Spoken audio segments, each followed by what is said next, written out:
and kind of the guy in charge of the park side of this. And so David Flores, I think I saw him here. David, come on up. Give him a round of applause, our Deputy Director, David Flores. Thank you. Thank you for joining us today. We want to just share the joy. Right now, what we're excited to have is all the fun and action that's been happening in this building of yours. Now we can share in that with this really, really cool a fountain aquatic feature. And as you can see now, it's actually really, it's working. It's doing what kids want to do. Come out here in summer and enjoy their facilities, enjoy this location, enjoy the park. So the park behind you, though, is the next. So we're excited to see that. That's about 8 acres of park development in this new hub of Westgate. So this is going to be finished in the spring. We've got 280 some trees coming in, walking paths, lights, grass, trees, the whole thing. This is going to be a first-class facility. Also, we have a trail next to us on the west side that's going to now interconnect this facility to a lot of other places that we have in this community. So we're excited to see that, and you know, it just adds to our inventory of aquatic features across town, and I think this has just been a spectacular new feature for us in our department. So thank you very much. Thanks. Good job. All right, thanks so much, Deputy Director Flores. And this facility has all sorts of components in it, as hopefully the community knows, but if you don't, you know, we've got early childhood, we have our, you know, the obvious fields that are being built out there, but then also some amazing early childhood work. And so to talk a little bit about that, well, first off, let's welcome our governor. She's here with us today. So to share a little bit about the children's programming aspect, which I think is a wonderful segue to what we're going to share with respect to all the great work our governor's done. But let's hear about what we're doing right here from Kristen Chavez-Smith, our Cree Division Manager. Kristen? Thank you. Hi everyone, I'm Kristen Chavez-Smith. I'm the Community Services Division Manager with the Department of Youth and Family Services. We are so excited about this expansion of Westgate Community Center. It's been a really long time coming. This beautiful facility allows us to serve not only youth, but whole families, all the way from our littles up to our seniors. So we are standing in the expanded meeting rooms where we actually serve senior meals. They do senior activities in here like bingo. A lot of our seniors also participate in our free classes offered by the community center, like ukulele classes, jewelry making classes. We have bilingual yoga here, so lots of amazing things happening. As we go outside, you'll see our youth summer program is absolutely hopping. We do before and after school as well. We're so excited about the expansion over to the east side here because we're opening 2 preschool classrooms with our early childhood division. So those will be open soon. So like I said, we're gonna serve whole families all the way from our littles all the way to our seniors. And we just can't wait to see what the future holds in our expanded programming. So thank you so much.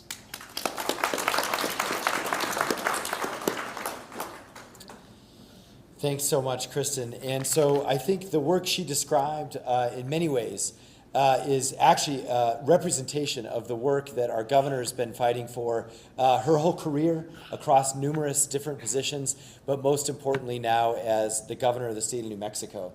And, you know, I'm grateful to say that, and she knows the details much better than me, but we are the #1 state by far for early childhood education.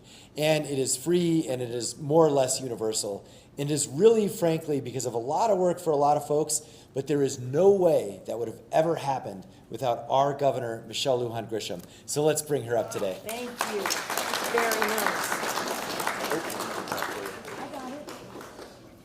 You know, when you're this short, you get really good at bringing a box around and got to get set up. So good morning, everyone. I'm sorry I'm late. We were trying to deliver water to the north, and it hasn't been as easy as we would like it to be.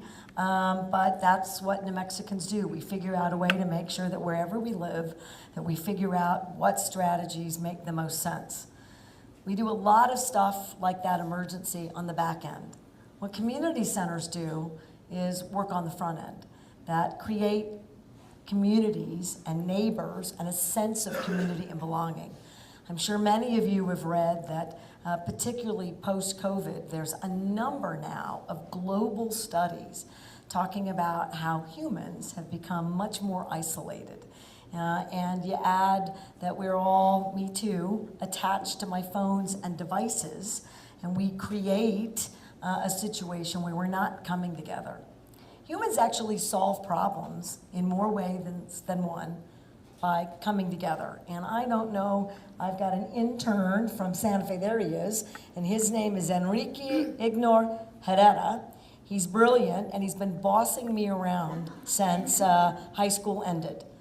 And we talked on the way up here about community centers, and I asked him, do you go? And he doesn't typically go, although on his own, before being an intern, he tried a teen center and was giving me the things that he immediately identified as beneficial and where we could make it better, and particularly for community centers. And it's a recognition to me too, because the state can do more.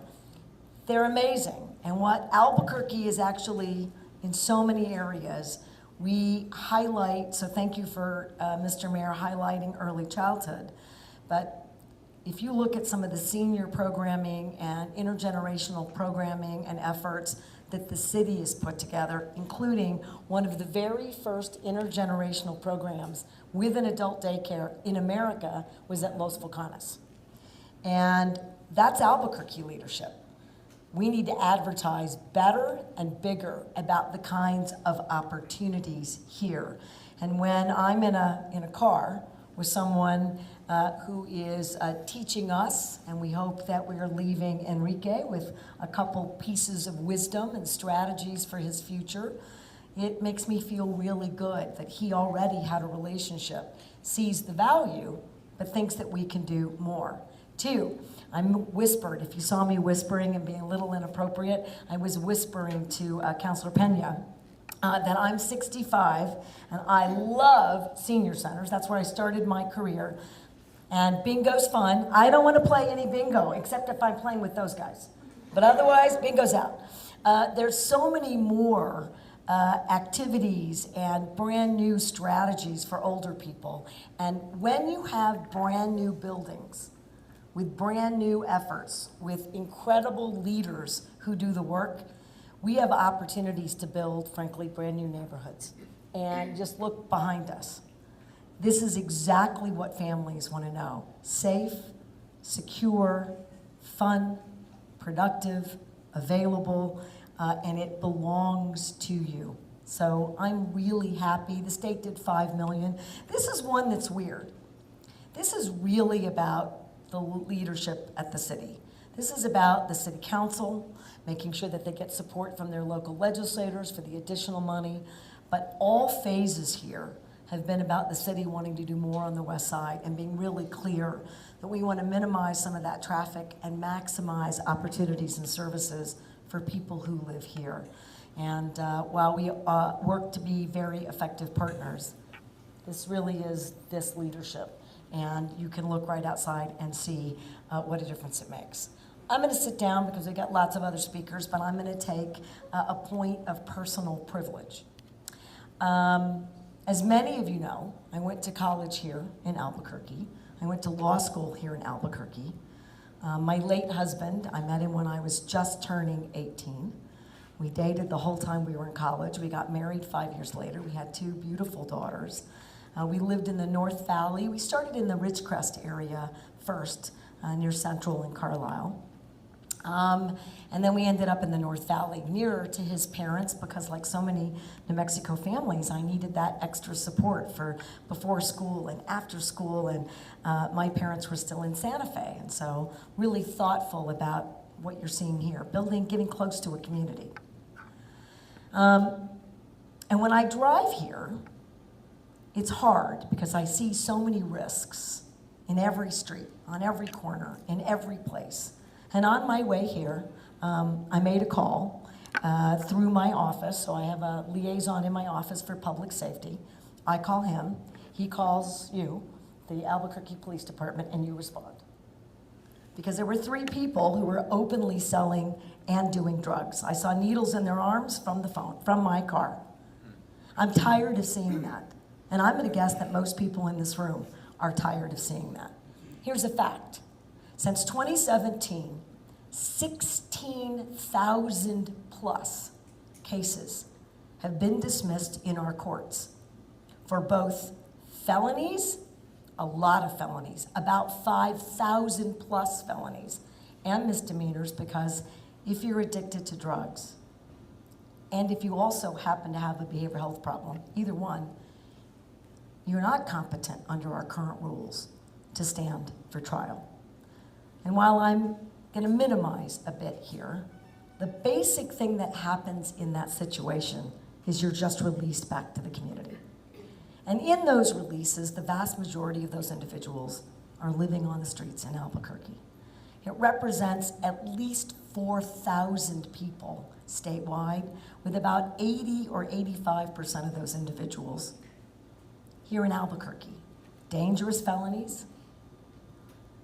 The average number of times for many of them before a judge in Albuquerque, what did we discover, Mayor? About 36 times? 36 times.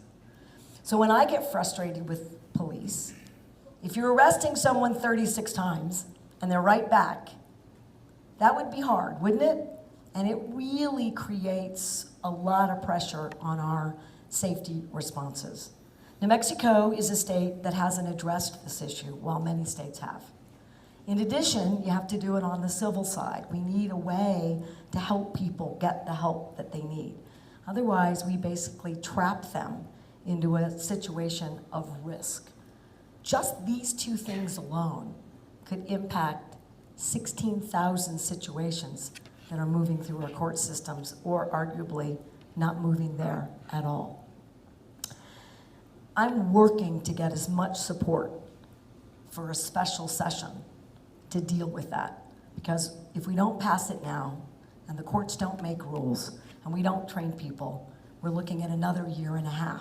And in another 1.5 years, you'll have 5,000 to 8,000 more of those cases, and the very same situation on our streets. And I, for one, think it's time that we do something meaningful about it. So everywhere I go, for the next year plus, I want people who are seeing that we're very proud of these community interventions on the other side, so that we have options for people and prevention and support, and we're building families and communities. And we've been doing a lot of that. But on the backside, I work for you. Mayor works for you. He's been asking for these interventions for a long time. We want our state to be the safest, family-friendly, diverse state where child well-being and raising a family is an amazing, productive, supported experience. There is no reason we can't be #1 in the same way we are in early childhood education. So I want to thank people who put up with my soapbox today. But I want you to know that we all care about every single New Mexico family. And I, for one, think it's time to start to do some of those high-risk, hard issues and deal with them in the way in which New Mexicans always come together to deal with our opportunities and to deal with our risk. So, Mr. Mayor, I know you weren't expecting that, but I thank you for supporting the special session, and I thank you for recognizing we have to do everything, not just one thing. We have to do everything. And I'm really proud of the work that's gone on here. Congratulations to your whole team. Congratulations to the council. And thank you for the legislature, because I can ask for money, and the mayor can ask for money, but unless you have a legislator that will make it over the finish line, it doesn't happen. You have that representation here, and I don't get enough chances to thank them for putting these kind of investment strategies together. That also doesn't happen all around the country, but it happens here. Thank you for letting me do that and for letting me join you for this celebration. I appreciate you all. Thanks. Congratulations.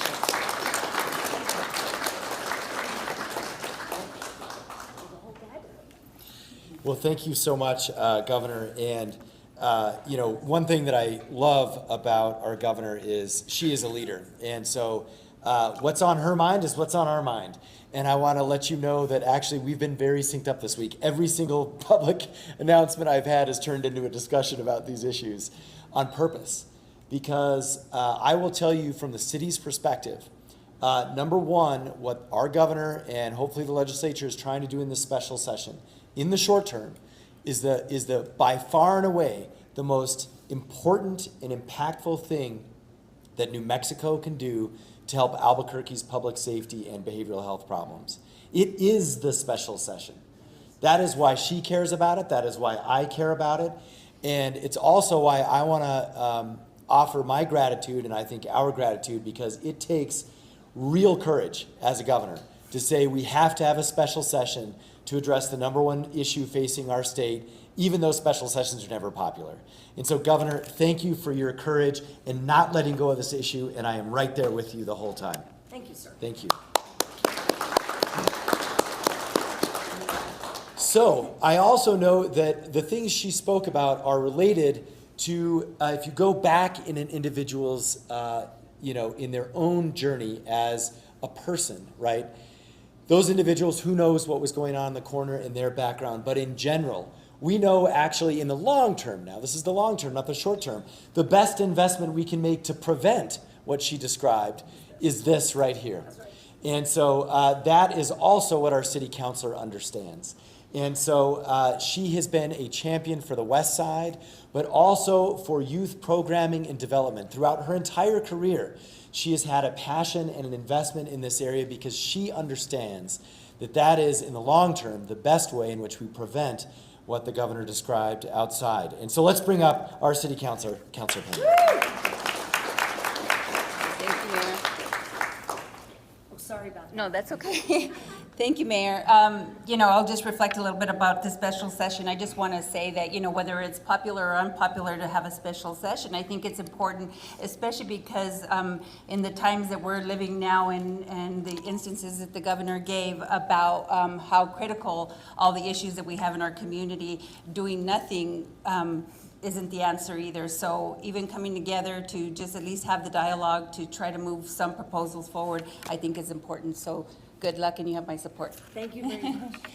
I just want to go back a little bit, Southwest area, before being in office, we were part of a group, neighborhood associations, SWAN, the Southwest Alliance of Neighbors. We've had such a tremendous vision for this area. Members from way back in the day, Matt Archuleta, visitor center, community centers, just the need, and Charisse Quesada back there, with her neighborhood association, the Route 66.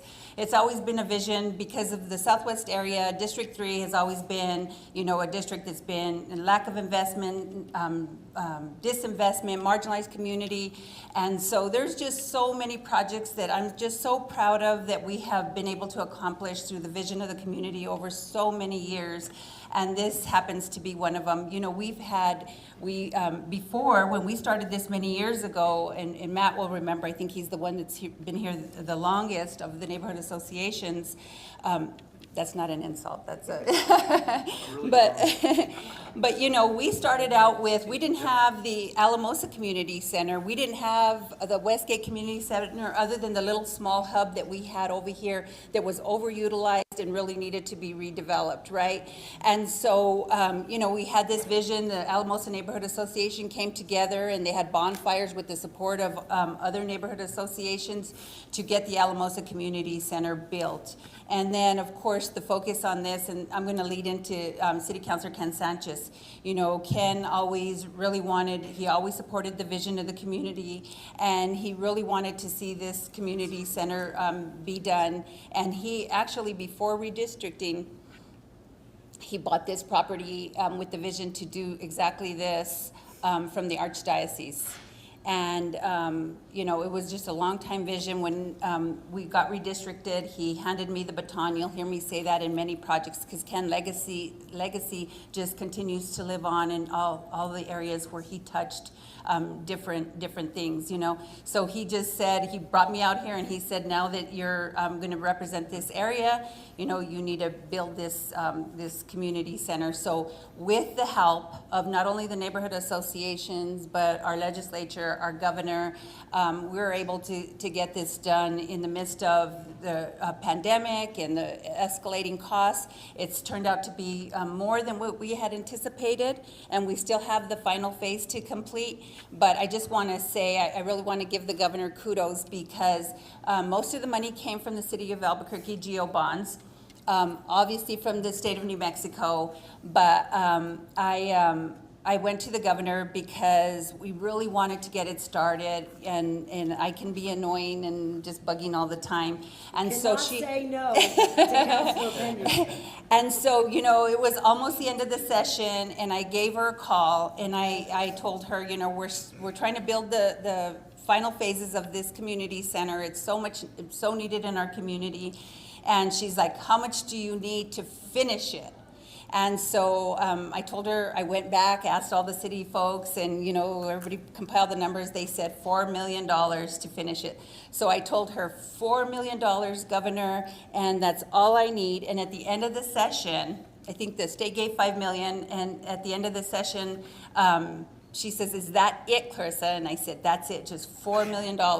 So she actually put $4 million into this project. So I'm just so proud of her, and I just really want to acknowledge that, because she really had to go back and change some other things that she was trying to accomplish to ensure that she put a priority on this community center. And I say all that just to say, as I mentioned earlier, with the escalating costs, we still need phase 3, Governor. So This is why I'm invited. Well, how about this? I care about Albuquerque and I care about the west side. So just want to say that, you know, but it's turned out to be just a spectacular community center. We have the park and ride, we have the splash pad, we're going to have spaces for children to be able to practice soccer. We don't have that many spaces here in the Southwest area, so we're going to have that. We have the park and ride. These are all added amenities that we just felt like it was important for this community to be able to have access and equitable access. And so the classrooms are just amazing. The architect, I just really quickly want to thank him. Lee, raise your hand. He did a phenomenal job with this building. You know, at first I had some reservations, and I just couldn't be more prouder of the design. And actually, these classrooms, and I'm just going to say it because me and Lee were just talking about it, this was a long hallway. And, you know, he really took into account some of the comments that were made. So if you can see, there's these little cutouts all the way down the hallway. So I said, you know, we really need to make it more where people can have breakouts or come out of a classroom and sit there. So there actually is going to be furniture in each one of these little cubbies here, so that it just doesn't just have a long hallway. And that's to the architect who, I mean, it's spacious, airy, it's beautiful, it's everything this community deserves. So thank you, Lee. And then I just want to mention about the old Westgate Community Center. You know, I'm sorry I'm taking so long. Anyway, too much time, sorry. But anyway, I just want to say with the old Westgate Community Center, you know, it was something that we were just going to close and not do anything necessarily with it. I just want to say thanks to the city staff over here, Jess, the whole team, Brianna. I mean, we actually opened that up, and we're doing the lowrider bike program out of that. Last year we had, I think, like 10 students that graduated. This year we had 26. And it's just really igniting that old community center as well, which is in a community that needs all those services. So just want to say, I mean, how proud I am of this. I just really want to, you know, Ken, I'm sure he's very proud of all the work that's been done here. We still have a little ways to go. And then my last shout out is to the mayor. You know, without him, he knows, just same way with the governor, I'm very pesky. And, you know, he just really has has made this a priority and to ensure that it gets done in a quick time. Every time we sit down to meet, he's like, Clarissa, how are we with the Westgate Community Center? And I tell him either we're moving fast or we're moving slow. So thank you, Mayor, for all your support on this. I appreciate you. Thank you very much.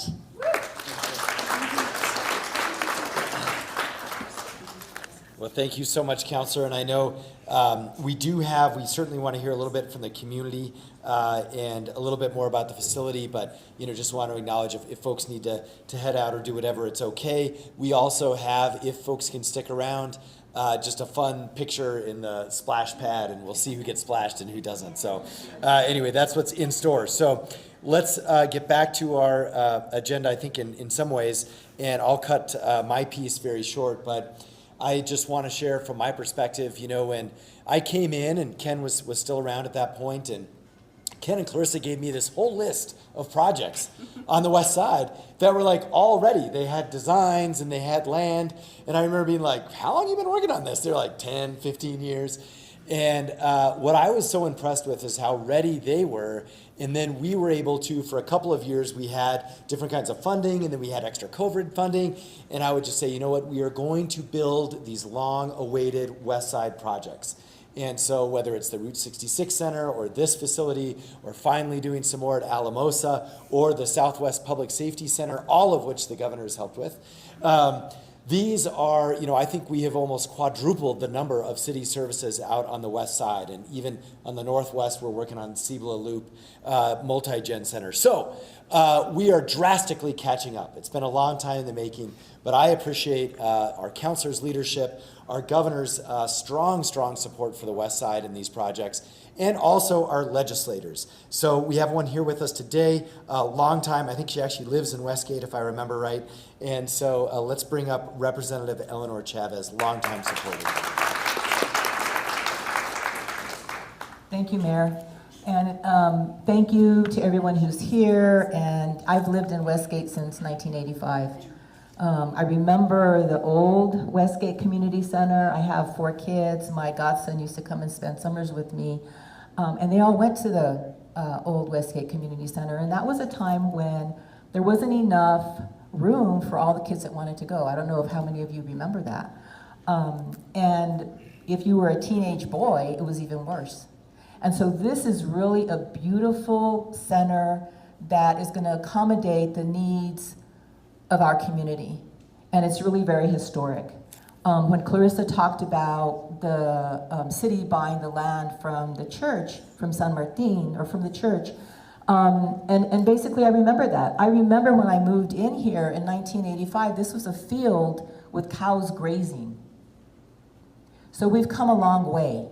We've come a long way in terms of recognizing that the families in this neighborhood on the west side need the kinds of services that everybody else, every other families are getting in Albuquerque. And I want to thank everybody who's been a part of that, the staff of the city, city council, governor, mayor, the neighborhood association, who's really worked very hard on this.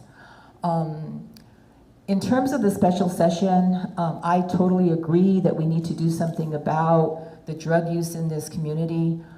I used to work on Central and Alvarado in an office behind that Cap's restaurant. I could look out my window and watch folks using. I think the other thing that we really need to address in the special session is the fact that we need resources to be able to offer folks who are hurting. We need to recognize that a lot of the people who are unhoused, who are using, are suffering from a great deal of trauma. In my family, I have a nephew who suffers from mental illness. Services are hard to come by. We need to recognize that. We need to step up. We need to put resources into those. We need to grow our behavioral health resource or workforce.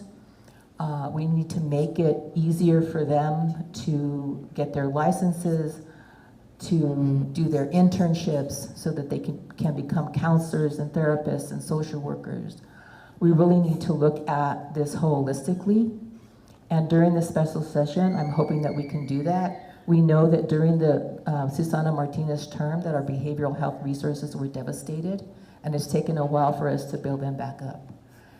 We've been focusing on that in the legislature. We have a long way to go. But with the support of everybody, I'm hoping that we can recognize that that's also what we need to do in terms of resolving, especially the drug abuse issue in this city. We need to keep our kids away from it. And community centers like this can serve as a hub to be able to do that, to provide resources for at-risk families and at-risk kids. So I want to thank all of you again for being here and for lending your support to this community and wanting to make Albuquerque a better and safer place to live. Thank you. Thank you, Representative. And we did want to touch base a little bit on just what was behind this project. And so, is Juanito still here? Did he have to head out? Yeah. If you want to come up and just share a little bit about the project, and then we'll hear from our community member. So let's welcome the guy who really was in charge of the whole thing, right there. Thank you, man. Thank you. Hi, I'm Juanito Cerna. I work for municipal development, and this project is very near and dear to my heart because, like a lot of the legislatures here and the councilor, I'm from Westgate. I've lived here since '93. I grew up across the street from the old Little League on Robbie Street. So my whole family and my friends and community will utilize this facility. So it makes me very proud to be a part of something like this. This project is even more special to me. The fact that my daughter Aliciana works here, sitting right there. She works here at the community center. She showed me a picture last Thursday of my granddaughter Malaya out there in the splash pad, playing in the splash pad. 3 kids that I coached in T-ball, that we coached in T-ball 2 years ago, were just utilizing the splash pad out there. So this is so exciting for me. I love it. I love it. A few other things that I want to say. I want to thank the mayor and all the legislatures for investing in this part of the city. You're investing a lot into our community, and we're thrilled to see this community center here.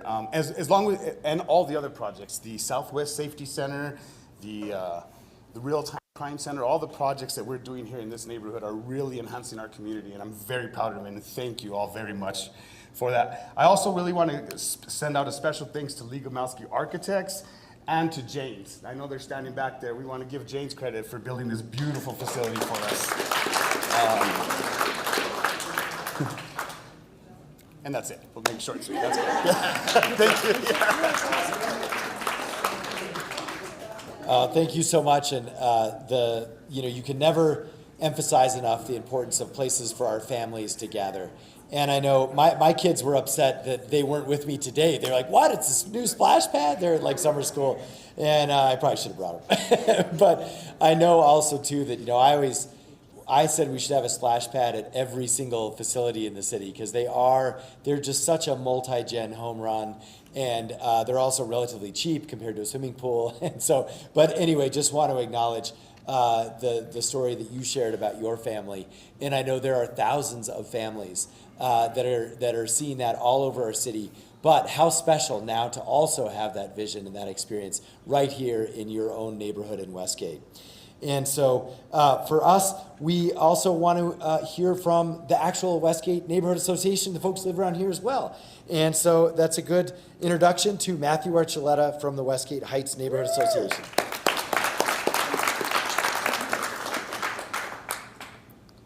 Thank you. I'll try to be brief, but I can't promise anything. So, Governor, Mayor, Councilor, Representative, on behalf of the neighbors of Westgate Heights Neighborhood Association and all the neighbors out here, we'd like to thank you for your continued support, for the continued financial support, and for everything you've done for us out here.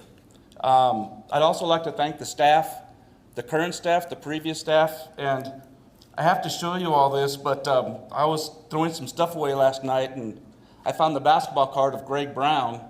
And I don't know if you know this, but he was a member of this staff back from 2007 to roughly 2010, I believe. He was a center manager at the old one. So I figured I'd put Greg here because he'd like to be here and see what's going on in his old community. I want to give you a brief history of this parcel of land because the other one or organization I'd like to thank is the Westgate Heights Neighborhood Association.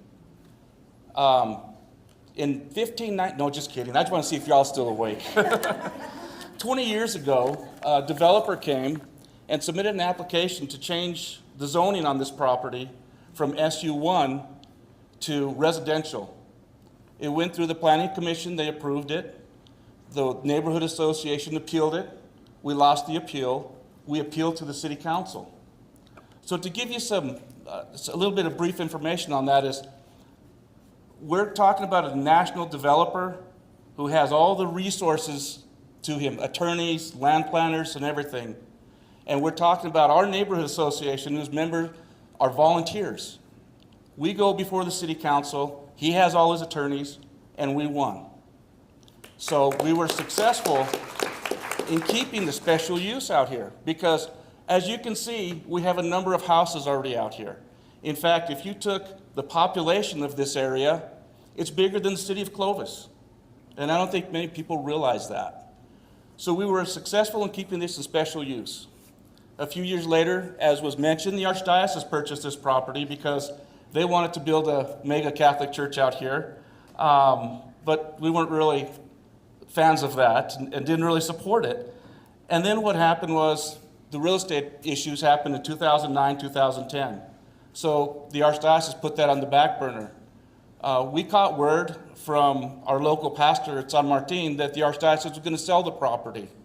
So as soon as we heard it, we got a meeting together with Councilor Sanchez and said, this is a perfect place for your community center.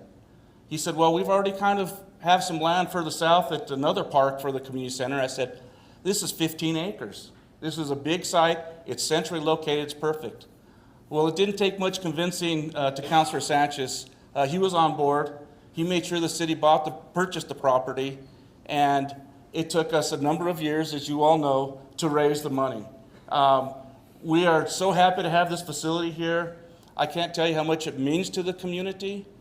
As was mentioned, the other community center is very small, and for years and years, all they could take was 100 kids. When I just told you the population out here, you know there's more than 100 kids that need summer facilities. So we're thankful, we're grateful. We're also thankful that current community center is still operating because we need the facilities out here. So anyway, thank you all. We appreciate what you do. We need more funding, so let's just keep the ball rolling. Thank you, guys. Okay, so let's wrap things up, and I think I just want to do that by first expressing just to the city employees, I know there are many here, especially all the departments, but Team YFS, you know, the city of Albuquerque takes care of about 2,000 kids just in these programs during the summer. And those are typically for, you know, parents who also really need that, folks from all walks of life. Actually, my kids have been in the program for several years. And so it's a critical part of the fabric of our city and the way we work with APS. But then you add in the other 1,000 kids that we take care of for early childhood. The city of Albuquerque is the largest early childhood provider in the state of New Mexico, actually. And so I share these two things to also let you know that when you add it all up, the city of Albuquerque takes care of 30,000 kids a year. That is basically half the population of the kids in the city are serviced by Albuquerque programs throughout the year. And it's a credit to the staff, especially at YFS, and everyone who does that. So thank you for helping all the parents and also helping all the kids. Okay, and so with that, if folks are able, let's head on outside, and we're going to appreciate the awesome new splash pad. Thanks so much.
be on the news tonight if you want.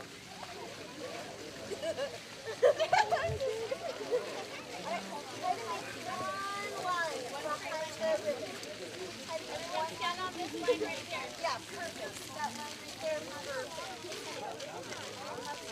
And then if you don't have scissors, let's make like a circle right here. Yeah, perfect. Oh, look, there's a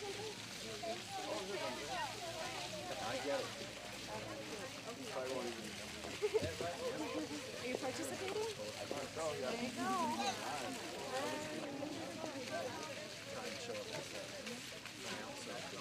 Basically, where all the cameras are. Turn and look at all the cameras and smile and wave. We're so excited about our new community center. We'll try to win, okay?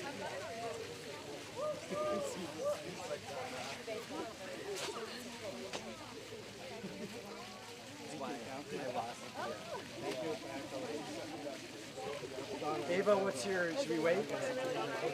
Sure for sure? All right. Okay, so look, everyone, Lee, DMD, come on up. I mean, hop in the picture. Intern, I forgot your name. Enrique, come on up. Matt, Sharice, You're going to be in engineering. Engineering? Nice, nice. Come on up. Oh, and look, kids, here comes the governor of New Mexico. Say hello, cheer for her, because you're tall. She's the real governor. It's actually her.